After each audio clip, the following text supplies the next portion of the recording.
Hello and welcome back to the Friday Fixture. I'm Naz Islam. And I'm Robin Davis. How are you doing today, Robin? I'm good, mate. It's episode 24. 24, wow. It's been a little while since our last episode. I think it was, it's about time.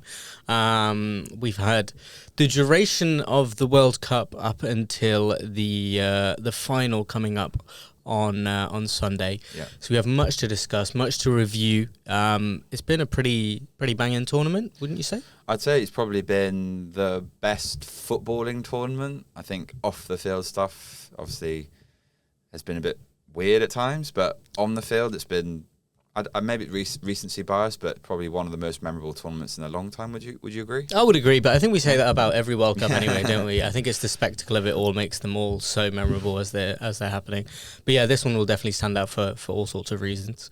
Well, let's get into it. We have a devastating blow to deal with. How are you coping emotionally with last night's? Let's say 2 nights ago, because obviously this is a Friday. Yeah, well said. Last night's loss to Argentina in the 85th and 92nd minute, 2 goals assisted by Lionel Messi. It's very raw, isn't it? I mean, I feel slightly frustrated because I think it was a good opportunity for us to make the final and play, you could argue, a fairly indifferent Spain side. I know obviously they had a very good performance against France and their high press worked really well, which I'm sure we'll get onto later, but for the most part in this tournament, they've been pretty mediocre. So I was like, this was a potential opportunity for England to maybe win the World Cup. Like, I know that sounds like a big statement now, obviously in hindsight, but last night going into the game, I thought Argentina have been pretty poor at times. Obviously, they were very lucky against Egypt. They're very lucky against Cape Verde. They're obviously a very strong team and they can get over adversity. But yeah, I just felt like this was our moment to maybe finally beat Argentina and beat a big side in the World Cup. And yeah, I feel like we blew it. Would you agree? I know exactly what you mean. There was a really brief moment before the game when I was really kind of letting the occasion get to me. The optimism was really there, and I was like, do you know what? Like, there's a percent of me that's like, England, I think, should beat Argentina, and it's Spain in the final who I would have preferred over France. And I was like, there's a realm of possibility. There's a road where England win the World Cup and we get a bank holiday and the whole country is in joyous spirits all summer. I was really like close to being like, this is actually a possibility. And then all of that happened. And I think you are right. Like, it was there for the taking. Like, that was definitely, I think, man for man, I would say England have a better team quality-wise. They just got it really badly wrong. And that's where I want to really delve into things. What went wrong yesterday? Well, I think what went wrong was the mentality switch. Weirdly, after we scored, it felt like we went 1-0 up. And then, was that in the... What minute was that in? Was it the 50-something minute? I think so, yeah. It was quite early on in the second half. So I'm just having a look now. It was in the 55th minute. Yeah. So, I think after that point, I felt a bit of a mentality switch where, like, up to that point, I think England were the best team in the first half for the most part. I know obviously Argentina had a few chances and hit the post and things, but I think England were playing quite well. And Jed Spence, for example, was consolidating on right back, wasn't he? And playing really well, and I think we had a good game. And then we score, which felt like, it felt quite optimistic. And then as soon as that kind of high happened, there's like this like mentality switch of like, no, we need to sit back now and just literally consolidate, not concede. Yeah. And I think actually in football these days, it doesn't really work like that. I think it might have worked maybe on that, again, why Mourinho's found a little bit of a flaw recently where like that could have worked. The S-Housery from a few years ago worked then. I don't think it works now. I feel like your attack is the best form of defence. Mm-hmm. And that was quite frustrating because you kind of look at that game and you think, if we continue to attack them, we probably would have scored again. And then 2-0, then you shut up shop. Yeah. But 1-0, you just can't do that. And then they bring Dan Burn on. And I think we had, 5 central defenders at one point? I think someone said online we had 7, but I'm not sure if that was correct. But we had a lot of centre-backs. Yeah. And that, for me, was the problem. No, I'm fully on board with that. I'll tell you what Tuchel did wrong. Okay. He took a leaf out of the Mikel Arteta playbook and committed the exact same grave error that Arteta committed in the Champions League final of as you say, going a goal up, mentality switches. And I think it comes from a place of desperation rather than logic, because I think England really so badly want to get to the World Cup final and then potentially go on and win it. And it got to that point where they were like, okay, we're winning, we're in the position, we'll get to the final. And rather than letting common sense dictate what decision making Tuchel would have in that moment, I think they've panicked and gone, okay, we just need to hold on to this lead no matter what. Yeah. Shut up shop, even though, as you say, 40 minutes to go, 35 minutes to go. Grave error. And I think Tuchel should have seen what happened with Arteta in the Champions League final. That's a really recent example of a massive game where you have to get that right. And as you say, all it did was invite that pressure onto us. It showed that England were scared, were worried, and I think confidence beats desperation in situations, especially like that in tournament football. Yeah. There's a place for it. There's a place for, parking the bus and like really just seeing a game out, but it didn't work then, especially with Argentina's forward line. Like, you just can't do that. Not after 55th minute. Yeah, I was No. going to say as well, I don't know if you've seen it, but on iPlayer, on BBC iPlayer, they've got a documentary about the 2006 golden generation, as they were coined back then. And at the start of the documentary, there's a phrase that Rio Ferdinand, where he's like, why the F did they call it? Why were we called the golden generation? And I feel like back then, all you had, and they explain in the documentary, was television and broadsheet, The Sun or whatever other newspapers are available. And that was kind of it. Social media wasn't really a thing. So I think as part of it, the narrative is like, you've got you've got TV, you've got pundits, you've got the newspapers, but now you've got digital. And I actually think digital is making it worse. The pressure on these players, the fact that it's so visible on your phones, like, okay, it might sound a bit obvious, but I do think that is a massive part of it. And I think, do you know what? Maybe if England had a ban on phone, I know it's kind of difficult for family reasons, or just give them like Nokia or something, right? And then just try and block out some of the noise, because I think the noise is very loud. Yeah. And I think that is, I'm not saying it's a big part, but it's certainly maybe a 1% that maybe have played a negative role. I get what you mean. I feel like surely they'll have like psychologists and teams in place now telling them, like explaining to them how dangerous their use of social media and stuff is. Do you think then the blame, because I guess as happens after things like this, we always try to proportion blame on somebody or something. Do you think it lies more on players or on the manager? I think there's, as I said, there was a mentality switch from the players, and that's natural, because if you're nervous, you're not going to perform at the highest level, are you? And I think there was a nervous feeling amongst that squad and on the players on the pitch. I think Tuchel got it wrong.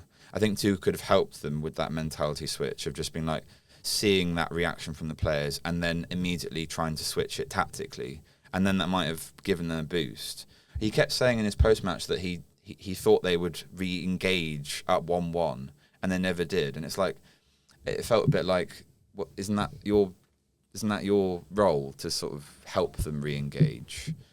But maybe he's one of those managers that like trusts his players with the process and just kind of lets them. I don't know his style of management, but yeah, I think he could have been more reactive, and I think I pose more blame maybe on him for the tactics that affected the players. But, yeah, I am more inclined to blame it on Tuchel. I think the players really I think they were done dirty a little bit by him deciding to take off Anthony Gordon and bringing on Dan Burn and taking off I don't know who else it was, but essentially leaving them no room to bring the ball out of their own half. He very much just said, okay, guys, shut up shop. You're just going to face an onslaught for the next 30 minutes. And I think it was really painful to watch, like it being like the 90th minute and then Marcus Rashford and Ivan Toney, of all people, coming on.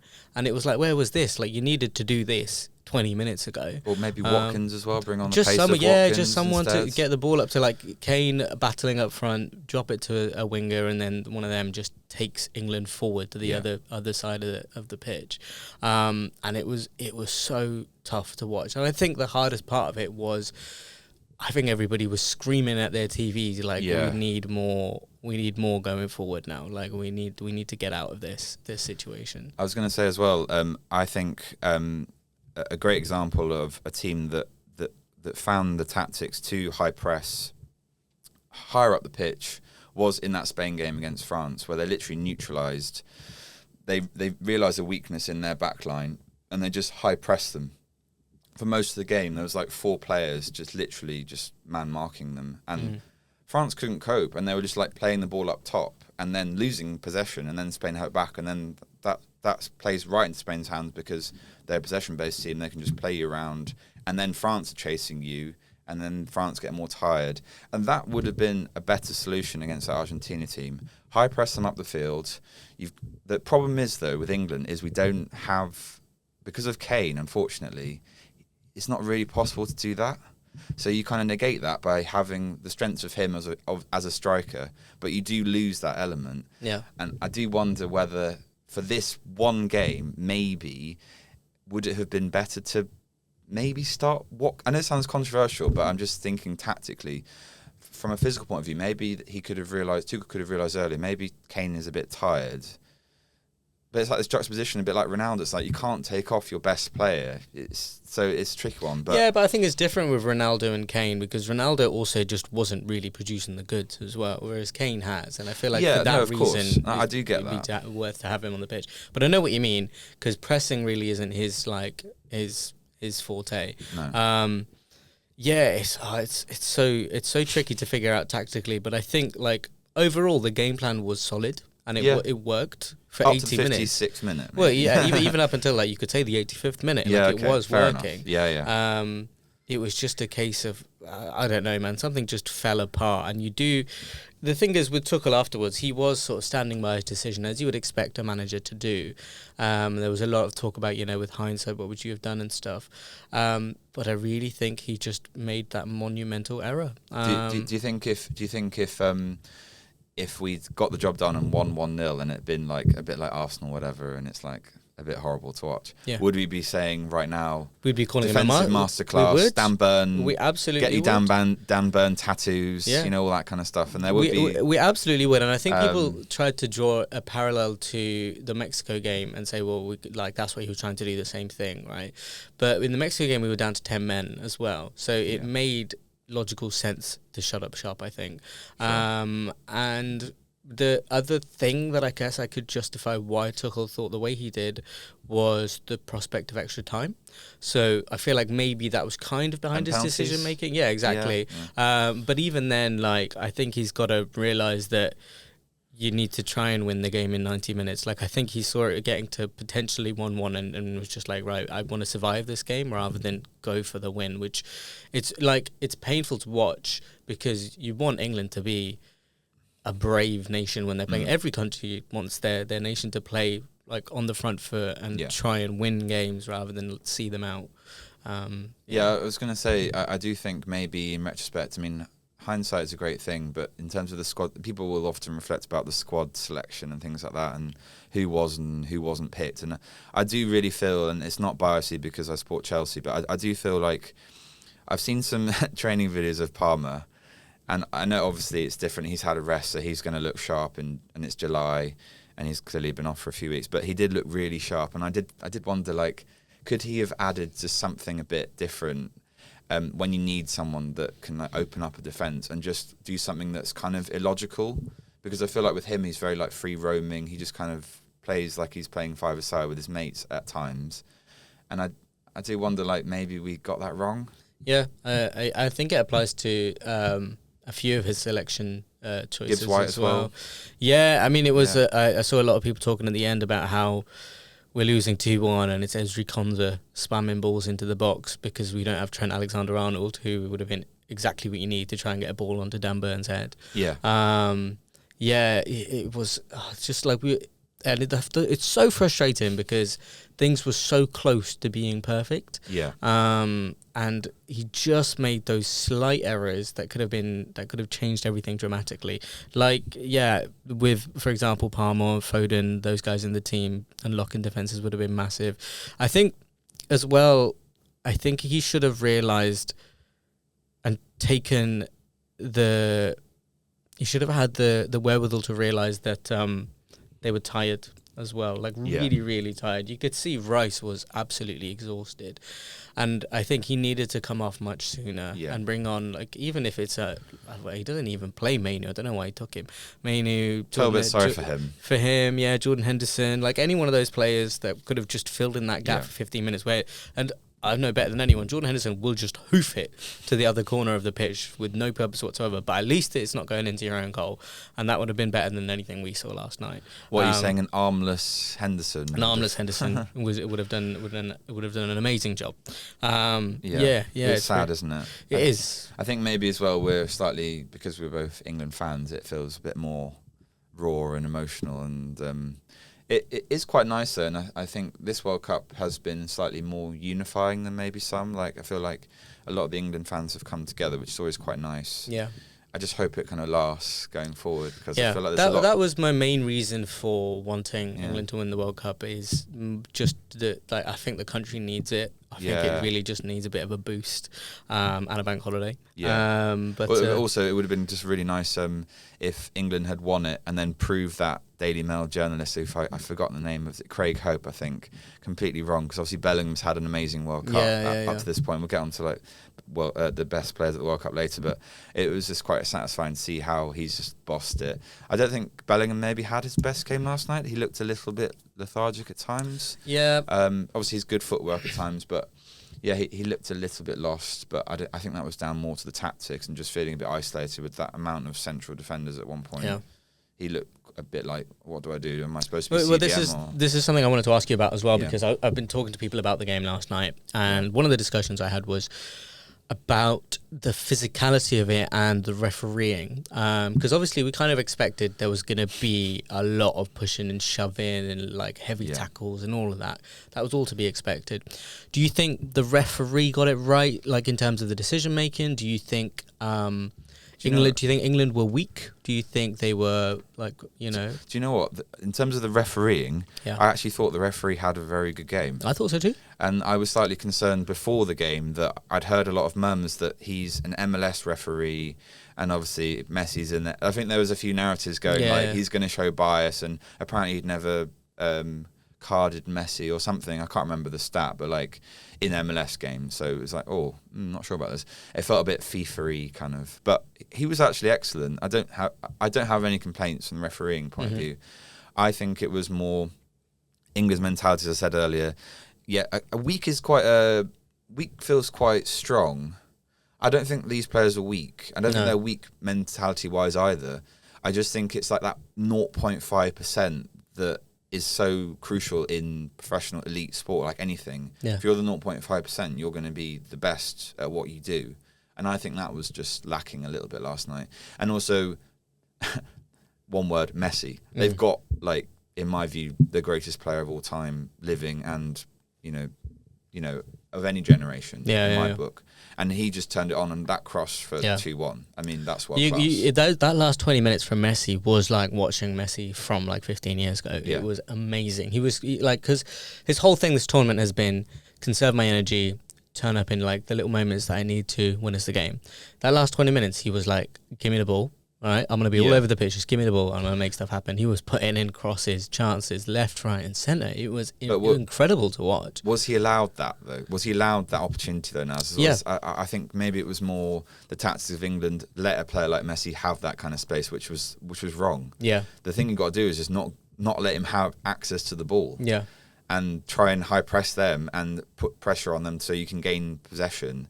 Instead of just sat back, and then Messi's like, perfect, I'm skilled enough to get past this right back / double, defensive partnership that you've got on the right hand side. I'll just get past them and then I'll cross it. Like that happened a few times. It's like, can't really do that against Messi. I think that's one of the most frustrating parts of it as well, is the Argentina fans / anybody who dislikes England now have like a justification to say things like, Messi is inevitable and that Argentina were so good and all of that. And the thing is, like, sure, Messi is inevitable, and we have plenty of evidence to back that up. But England overall were the better team, and they should have seen that game out. They just got it really badly wrong, and that's the hardest part, is to watch people be like, Argentina are better than England. And I really think that they have been so fortunate this tournament. They have been so lucky. Do you think they to get to the place that they are? Do you think? Sorry to interrupt. I was going to say. Do you think they're? Do you think any of the conspiracy theories are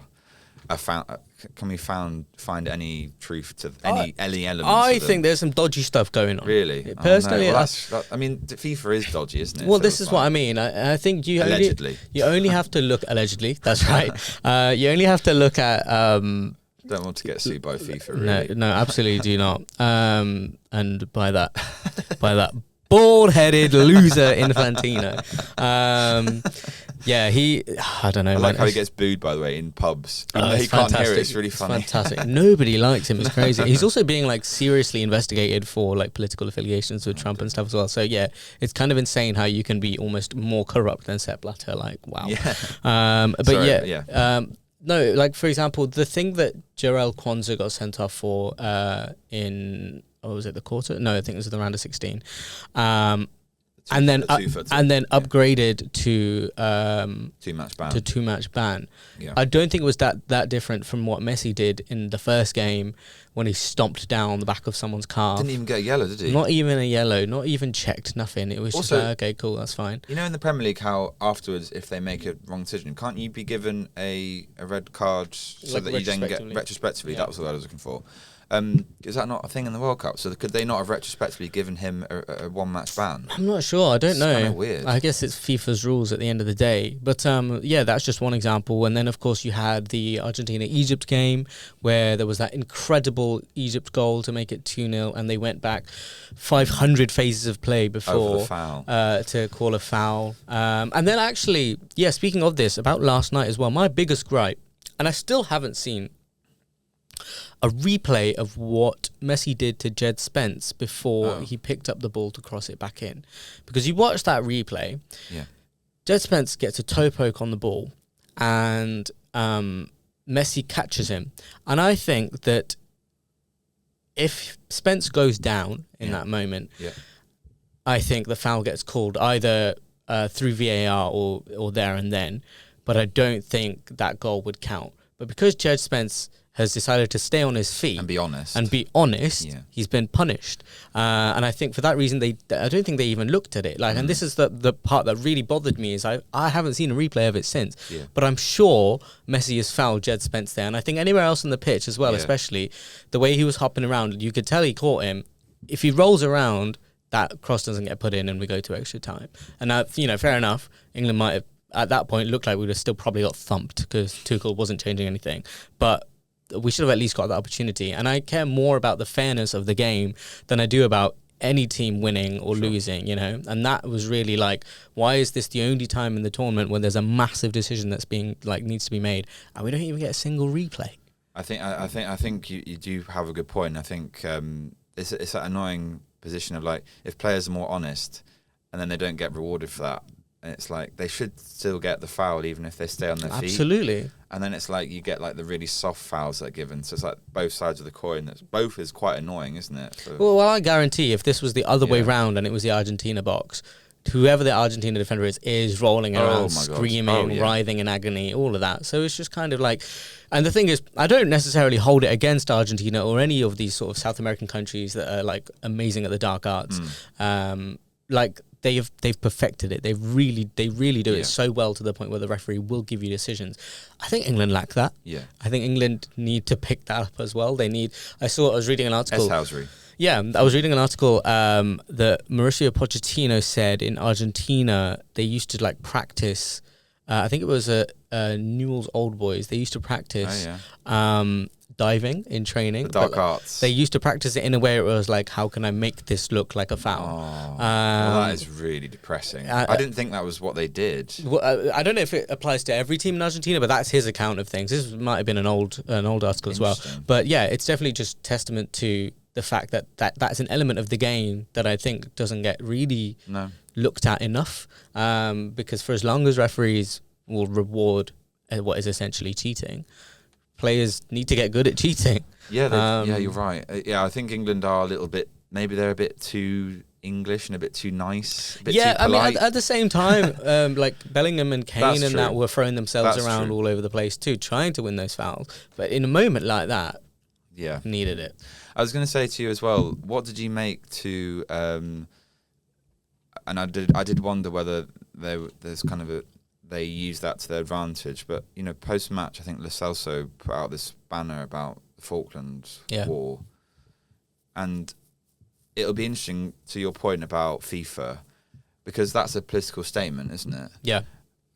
Have they been? Is there any talk of them being punished? There is talk of it. There is, okay, because if they don't, then I think that's really controversial. Yeah, absolutely. And the thing as well, it wasn't like there was a point where they took that flag from the crowd and they're celebrating with it on the pitch. Yeah, with Messi as well. With Messi, with all of them. And it's kind of like, if FIFA have any cojones, they would ban them from the World Cup. They would remove Argentina from the World Cup and put England through to the final. That's what I was saying. No, yeah, I think. But the thing is, they do that deserves at least some form of investigation. Yeah. Like, sure, they're allowed to have whatever political beliefs they have, but I don't think that was the place for it, really. Yeah. And that is the other really annoying part about Argentina winning, is like their politics, and a lot of that country's politics is stuff that I just fundamentally do not agree with. Yeah. And so it's like sorry, Cam. No, yeah, it's just like I'm happy for the football fans and for the nation, but it's like, come on, guys, like there's so much going on in Argentina that I just do not like. Well, it's interesting to say that, because even when you look at the Argentinian national side, the diversity doesn't really exist. Yeah, I think it's all like Latino players, isn't it? There isn't any people from different other backgrounds at all in their team, which is like, it clearly it measures the sort of demographic of the country, maybe. But it was just quite unusual, because normally teams have lots of different demographics in their teams. They very much don't, do they? They don't, and a lot of that is like sort of stigma and issues to do with race in the country as well. Like you look at Argentinian like politics and stuff. They do have an issue with race. There's no black players in the Argentinian team, and you would think of a country of that population there should be. Yeah. I think it's changing though. There are players in their youth system where they are like players of color as well. So hopefully we see something like that in the future too. And I think it didn't help that like they had, I think it was in the last World Cup with Enzo Fernandez on the bus. And he was like singing, there was that whole chant and the whole team joins in. I think the thing is as well, like sometimes when things like that happen, they'll put it down to something like, it's our cultural thing, like we don't mean anything by it. But at the end of the day, it's offended someone, hasn't it? You have to assess if your cultural thing is still wrong. Overall, like I guess I still have to just wish the best to Argentina. It's a shame, because I mean I love Messi, and Messi is still the GOAT for me. I think the Argentinian team not that likable, but I still love Messi. But I don't know who I want to win. I'll ask you then. Who do you want to win the final? Spain, absolutely. Spain, but also on that point as well. Do you know who I can't stand? Christian Romero, mate. Christian Romero has been giving it the big one to everyone. He was doing it yesterday, and the thing is, he tries to pick out like the big name on the other team. So he did it to Jude Bellingham yesterday. Against Argentina, he does it to Mo Salah too. And I think he just needs to remember who he is and his place as a footballer. You have been in a Spurs side that has been scraping its place in the Premier League. And a lot of that is down to you. Yeah, well, they did win the Europa League, fair enough. But a lot of their failings and their torture for those fans in the last 2 years has been down to you at centre-back and your team around you. Weirdly, Jed Spence, who's a worldie now. Who's incredible for England. But it's just so frustrating to watch. And for that reason as well, I really hope that Argentina get humbled, because I need someone to go and celebrate in his face. Yeah. Also, it'd be nice as well. I really like Yamal. He's had a bit of a quiet World Cup, but he played really well against France. Yeah. I don't know if we can talk about the France-Spain game a little bit, but Yamal, it'd be nice for him to win and sort of be, because he does feel like the next, I don't know if it's too big a statement to say the next Messi, but he's got the potential's there. Potentially, the skill set to maybe get close to those levels. But it'd be nice, I think, for Spain to win it. I don't know. I'm kind of conflicted. Yeah, I think I want Spain as well. Yeah. I think even just that sense of like Europe versus South America, just something if you need to tie sort of nationally to or internationally. Just before we do move on to the final in France and Spain as well, I wanted to ask what you thought about England's tournament as a whole. Yeah. I feel like there's clear answers, but maybe, standout players who you thought maybe had an underrated tournament but actually did really well, that kind of thing. Yeah, I mean, I think standout players, obviously Bellingham, immense for the whole tournament. Okay, maybe he had a bit of a quiet game yesterday, but he's been Mr. England, hasn't he, for most of the tournament. Kane as well, saved us against DR Congo, that great top bins finish, and then the winning goal. I was interesting. Barry Glendenning said something quite interesting, that we've only played well in two halves in total of the now 7 games that we've played at the World Cup. I kind of agree with him. I think we played really well. We reacted really well against Croatia to win 4-2. That was probably one of our toughest games. Yeah, 0-0 against Ghana. I mean, that can happen. I think Ghana were just looking for a point, and fair play to them, they got it. Panama, that was quite a tough game because they played really defensively. The Congo game, that was a tough game, and it was also last 32. And they had chances, by the way, to win. Yeah.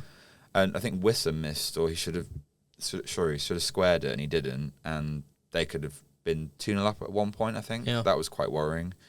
I think the game that really stands out just from a mentality point of view, and hopefully that game can withstand and we can take it into the Euros in 2 years' time, and then hopefully in 4 years' time, was that Mexico performance.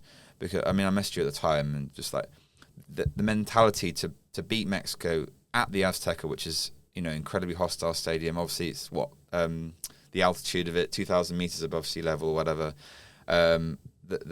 The pressure from the Mexican fans in that stadium, the cauldron of noise, they did so well in that game, didn't they? That was probably the standout game, I would say.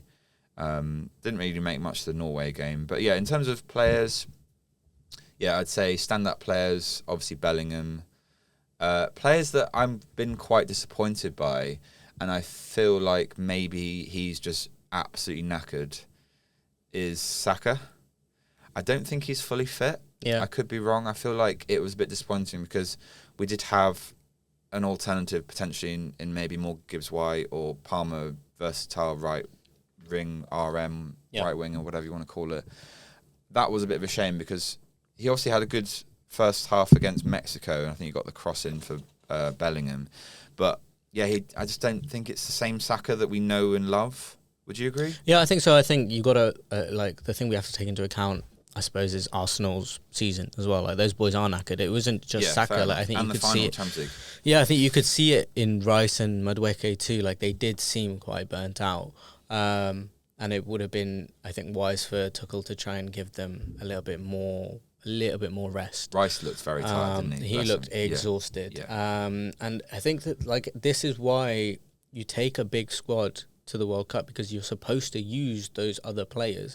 And I think he really needed to do that. And I think the other thing that happens when you use those players is your team, I think, feel confident when they know that they've got these outstanding players that would normally start on the bench anyway. Because they're like, okay, we need to turn this game around. We can always bring these guys on. But then your players that normally are on the bench too, I think they go, okay, the manager trusts in me. I think it creates that spirit in the dressing room. Yeah, absolutely. And I think it allows you to sort of rely on each other a bit better. So it's a shame we didn't get to see the likes of Mainu, for example. Because why do you think that happened? Why do you think has he actually played a single minute this World Cup? I don't think so. He has. Even like Ivan Toney, for example, as well. Like, I would have loved to see a bit of him as well. Even just because we don't get to watch him now in Saudi Arabia. It's kind of like, well, why'd you take him in the first place? Only for penalties? Like, surely it can't be that. Like, surely they deserve better. Yeah, I think it was maybe happenstance with Mainu, but then it was a bit strange that, like, Henderson played, I think, in one of the games, maybe against Panama, and it's like, well, Mainu could have definitely come on in that game. That was a bit disappointing. It's been a bit of a weird World Cup in terms of England. I was trying to look through the scorelines and, like, the performances. I really would probably agree that we haven't played that well. Yeah. I think we've done really well to get to the semi-final, but the football has been quite poor at times. Mm-hmm. And when I watched. I think I messaged you as well after the France-Morocco game, and I just thought they looked so supreme. Yeah. And same with Spain against France in that semi-final. I mean, those were like teams that, like, put on proper performances. I don't think England have played well over a full 90 for a long, long time. Yeah. It's just been like moments. They don't seem motivated. They don't seem like they've got that sort of killer edge to really get things over the line. And I think that this is the other issue with Tuchel, is I think he was brought in to give us that, and he hasn't done it. Would you say? Here's a question for you, Naz.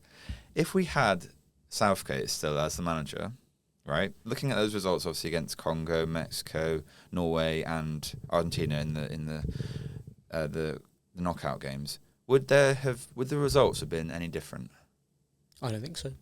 I think there would have been. I think we would have got pretty much to the same point, and the same thing would have probably happened. We got knocked out of the semi-final. Yesterday was a Southgate as it comes. Yes. And yeah, it was like, that's the hard thing to digest, is we've paid Tuchel all this money and we brought him in and we've hyped him as the guy that gets us past this point, specifically because he makes those decisions to be more progressive and to really go for it.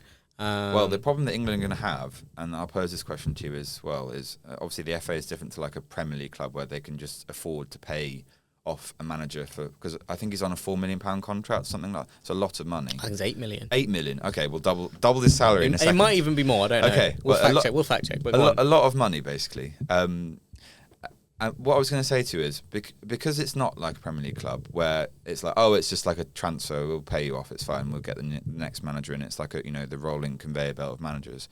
The problem England are going to have is, do you pay him off and not let him try and improve at the Euros in 2 years' time? Because obviously, Jamie O'Hara, obviously, and he's a bit clickbaity at times, but he was like, sack him, which was quite funny to watch. But I'm just asking you, like, in a sort of nuanced way, do you think they should sack him? Because it's a lot of money and then have to restart again. And what do you think we should do? It's a tough one, right? Because I think obviously the initial reaction is like, you've come in to win us the World Cup, you failed.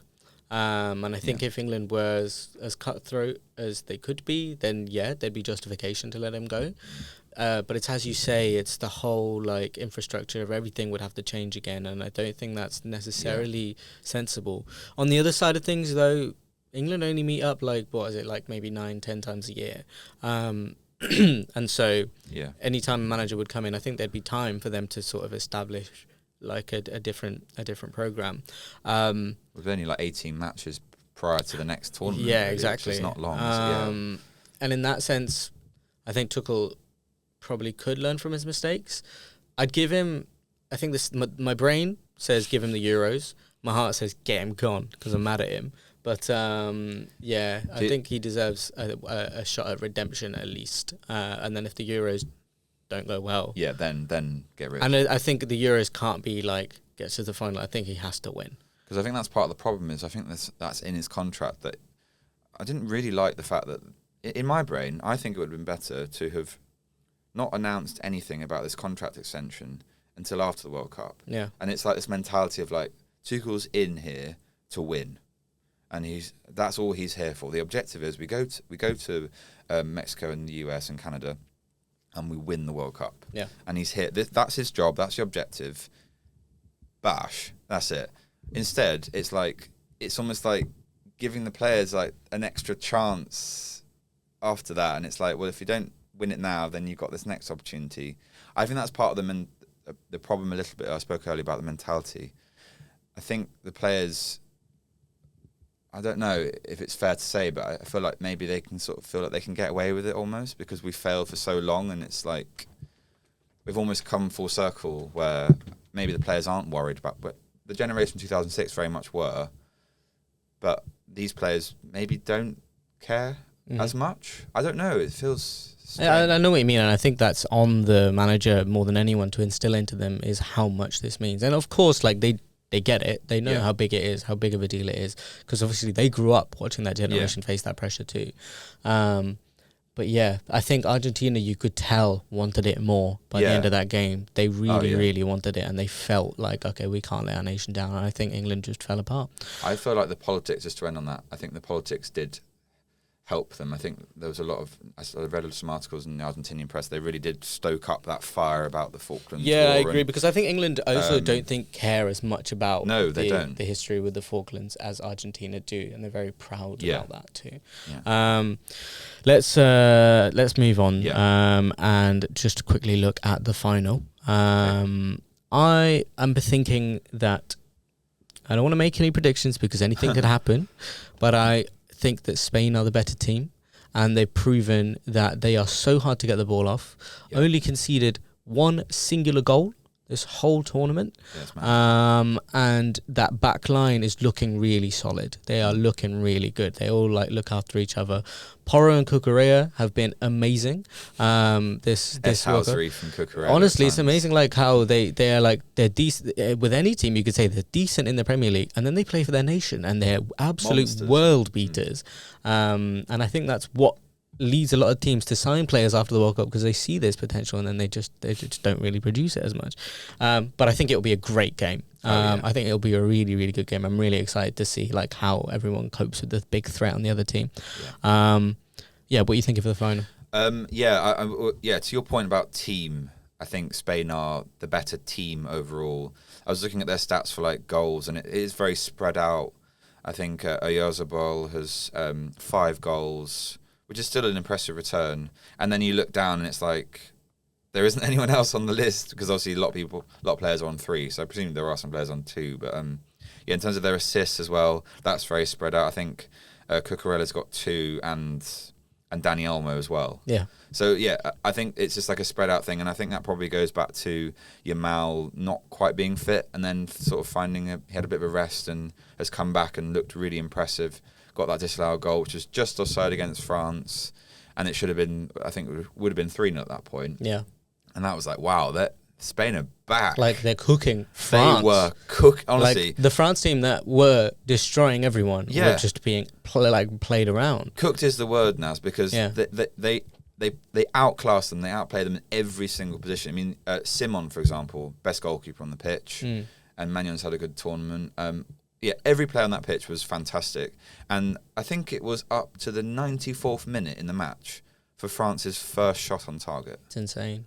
Which is mad, because this is the free-flowing France team that scored 4 against Norway, scored multiple goals, scored 2 against a very strong Moroccan side. And you're thinking, wow, this is kind of crazy. So, I think the Spain are going to be tough to beat. And as you say, it could be maybe hoping 3-3 or something. I don't know, something crazy. Wouldn't that be amazing? I would love that. But I think Spain is just so rock solid at the back. It'd be really hard to break them down.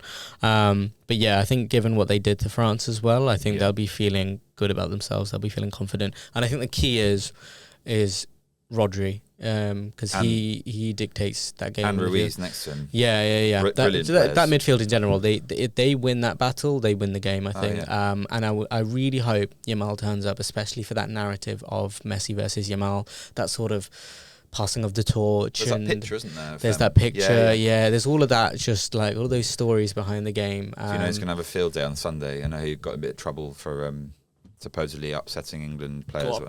The Gabriel Clark pre-match little mini doc that they'll do, and I'm sure that picture will get used. There'll be some narrative arc about Yamal versus Messi. I can just see it now. It'll be wonderful. I am very excited for that. And best believe, I think most of the British nation will not be tuning in for the third place game on Saturday night between England and France as well. I think that's just depressing. And do you know what? That's an opportunity. Give those players minutes that you completely rejected, Thomas. Give them a game, okay? Because it obviously is a bit pitiful, but they deserve to play at the World Cup too. Can I just ask you as well, before we go, who's been your player of the tournament? Not just from England, but any player. Player of the tournament, great question. I know we said before the show, let's talk about our players of the tournament and stuff, but what's been really nice is all of the big dogs have turned up. Yes. Apart from Ronaldo, maybe you could argue. And the thing is, I don't want to just give it to Messi, even though I think objectively he probably has been the player of the tournament. He's got the most goals and the most assists, and he's turned up every single game. Shout out to Haaland, maybe. No, Haaland absolutely. He's also just put Norway on the map as well. Like people are really like going to pay more attention to them Kygo as a song, footballing have you nation seen now. that? Yeah. It's like really great to see new eyes brought to football as well. It's really hard to look past Messi as the player of the tournament, but I want to look more at like an underrated player of the tournament. Okay, cool. Go for it. And I feel like somebody like Bouadi at Morocco has been amazing. He's going to get snapped up so quickly. Saibari as well. Saibari He's going to Bayern Munich, I think. Yeah.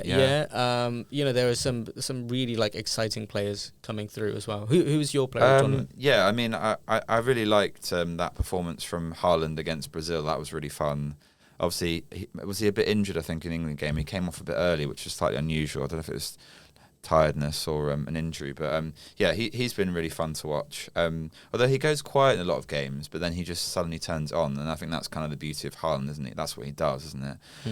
But yeah, I think Messi and Mbappe. I mean, Mbappe, I think that felt like 2018 Mbappe, where he was just blitz pace, and like the great example was against Morocco, where he did this like fake run that like let Dembele have the space to score for the second goal, and that felt like Mbappe's back to the levels he was at before, and I think that bodes well for Jose Mourinho's Real Madrid next season. But yeah, I think it's a bit boring, but probably would have to say Messi, just because he's turned up in so many games for Argentina to save them, literally save them. The Egypt game, you could argue the England game as well with that cross. The Cape Verde game as well, he's been, and it just feels very emotional, and obviously this is probably going to be his last World Cup, maybe. He's 39. Could he last the way that he's like moving around though, like obviously it's crazy to think about, and I doubt he will, but I think he could still do a job at 43 as well. Yeah. Like the way he just glides on the pitch, and the thing is he doesn't need, as I say, he's a moments player. He doesn't need to do that much running, but he's still fit, and he still makes most games. So amazing stuff to see. The other player I wanted to just give a shout out to as well is Hassam Hassan for Egypt, the player that dribbled like the whole Argentina for the team. Goal. Fantastic! What a player! He's had a really good tournament as well. I think teams should have a look at him as well. I'll have a look for you. But yeah, I feel like that's going to be a classic Premier League signing, isn't it? For like either a mid-table or maybe slightly higher up the league. Of like, this player's played really well in a few big games of the World Cup. Sign him. he plays for Segunda División club Real Oviedo. Okay. So he can do better than that. Yeah. He can absolutely do better than that. He's a great player. And he's only 24 as well. So somebody needs to snap him up. Yes. Before we finish, I don't know if you want to do one on this day. If you have on this day, we can do one if you want to. I've forgotten that. No, yes. Don't worry, it's okay. I didn't really brief you to do one anyway. But I'll cut that bit out. Sorry, no, you don't have to. Don't worry. It's completely forgot with the pandemonium of last night and all the emotions. It's okay. World Cup special. World Cup special. Don't you worry. It's been an epic tournament. Yeah. I guess the thing I want to finish on is, how do you think the tournament, not necessarily on the pitch, but just as a spectacle, do you think that's gone for you? Yeah, I think it's, as I said earlier, I think sadly, I mean, I hated all the Trump stuff with Balogun. That was quite depressing. And some of the politics of like just Infantino just being there all the time, like a bad smell, I've really not enjoyed. But luckily, they know that he gets booed, so they don't put him on telly much, which is great, which is quite nice. Yeah. But yeah, I've heard some great stories about, before the tournament, I think that people were quite frightened of going to the States, maybe for various reasons politically. It sounds like when people have actually arrived, once they've got through the border control, once their visas get through. That's been depressing, hasn't it? And that's been really, obviously that referee as well, that was really depressing, not being allowed in, the top referee in Africa. I mean, that was disgraceful. But trying to find some positive spins off the pitch. I've heard some nice stories, about the fans' engagement and like Scotland fans being really embraced and like being really respectful in the towns they've been in. And I've not heard of any that much violence. I think there was some Argentinian trouble, but between their own fans, I think it was Boca versus River. Yeah. They were having some fight or something. But I've not heard that many stories like that. And it sounds like most of the beer's been drunk in most of the cities, and everyone's got along. And the duck as well, the little duck wearing the little football outfits. That's been fun. So yeah, I think there's been some nice moments, and I think that's that's part of the World Cup. It's the culture, isn't it? You're trying to embrace it. I think, in retrospect, I wish there'd been more games in Mexico. Yeah. Because, I mean, the Azteca and the atmosphere and the fans and the passion. I think what's been said about the Mexico, like the people of Mexico and the fans as well, is how welcoming they've been. Yeah. And even like after Mexico, England. Yeah. Devastating game for them. All the England fans they were all celebrating with them, all having a party afterwards anyway. They were swapping shirts. Yeah, all of it. Really nice. And I think that's what it's about, right? The World Cup is all about bringing people together. Yeah. And I think that's why, like, even though I was hesitant about the more teams in this World Cup, I'm interested to see, because they're thinking about increasing it again for the next World Cup too. More teams. So it's kind of like... I thought this was enough already. Well, this is the thing, like, we're kind of... But now I'm going to miss, like, 4 games a day and a game at 2 a.m. and all of this. So I am kind of like, you know... Fun employment, mate. If they can get the infrastructure right, I'm here for it. For more nations in the World Cup, more people celebrating, more people having a great time, more people hanging out on the streets, partying. It's great. I think maybe to add to that point, I think, the lesser so-called teams, which obviously aren't lesser, have proven, to your point, that they can take on anyone. The Cape Verde story is exactly that. Like, nobody would have thought. And honestly, I really think that, like, on another day, they knock out the world champions Argentina as well. Imagine England against Cape Verde. That would have been nice. Wow. We would have still fumbled somehow. But yeah, that brings us to the end of our show. Thank you very much, Robin. Thank you. Yeah, I'm sure we'll be back with an episode soon. But enjoy the World Cup final. Score prediction, just quickly. Score prediction. Let's go with it's going to be a 3-1 Spain. That's what I'm going to go. That's my genuine prediction. Nice. Nothing crazy this time. I thought you were going to do one of your crazy storylines. No, genuine this time. I'm going to go 3-2 Spain. Okay, cool. Fingers crossed. Como se viva España. We'll see what happens. But until the next time, thank you very much, and we'll see you soon. Thanks. Bye.